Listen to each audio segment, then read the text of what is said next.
know that the Prime Minister's Citizen Assistance and Relief in Emergency Situations Fund or PM CARES Fund was set up on 28th March 2020 to support the fight against COVID-19 and to help those in distress due to the crisis. Big corporate companies, public sector units donated hundreds of crores to PM CARES.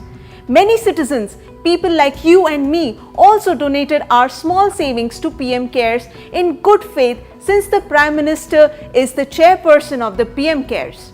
We felt our money would be utilized well. But even so, as citizens or as donor to the PM CARES, we would like to know how PM CARES is using the money it has collected. But the information on the PM CARES website is very sketchy. All we are told is that so far rupees 3100 crore has been allocated for 3 activities. Rupees 2000 crores for supply of 50,000 made in India ventilators to government hospitals run by the centre and state and union territories. Rupees 1000 crore for care of migrant workers. Rupees 100 crore for vaccine development. Based on this information, transparency activist Anjali Bhardwaj filed an RTI at the Ministry of Labour and Employment asking these basic questions. Kindly provide the guidelines issued regarding the utilization of money from PM CARES Fund for the care of migrant workers. Kindly provide the amount of PM CARES Fund allocated to each state and union territory. Kindly provide copies of the related notings or correspondence by the ministry. Instead of replying, the Ministry of Labour and Employment forwarded the RTI queries to the Prime Minister's Office or PMO, which is the head office of the PM CARES Fund. In response, the PMO refused to provide the information saying, and I quote, PM CARES Fund is not a public authority under the ambit of Section 2H of the RTI Act 2005.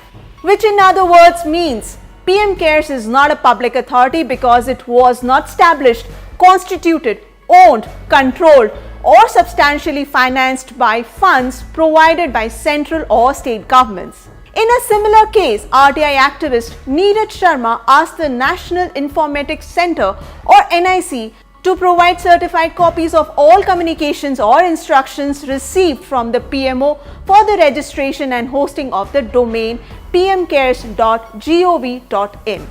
Here again, the information was not shared. The same reason was given that the PM CARES Fund is not a public authority.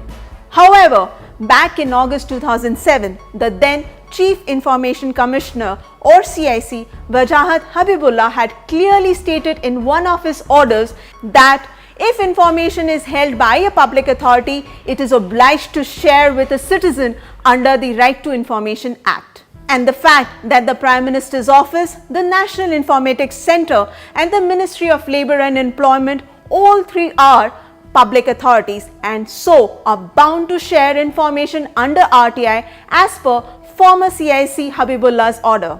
And yet, when it comes to the PM CARES Fund, they have simply refused to do so. Transparency activist Commodore Lokesh Batra has also been denied RTI replies linked to the PM CARES Fund multiple times on the same grounds. To set the record straight on whether the PM CARES Fund is a public authority or not, he filed an RTI with the PMO on 28th May asking a direct question. Is the PM CARES Fund an independent authority or does the PMO maintain a record of its activities?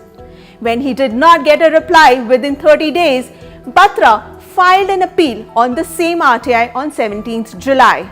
But again, the PMO has not responded. The question is, why can't the PMO clarify whether it maintains records related to the PM CARES Fund? And since the PMO is the head office of the PM CARES Fund, are its records maintained by PMO employees or by people directly employed by PM CARES?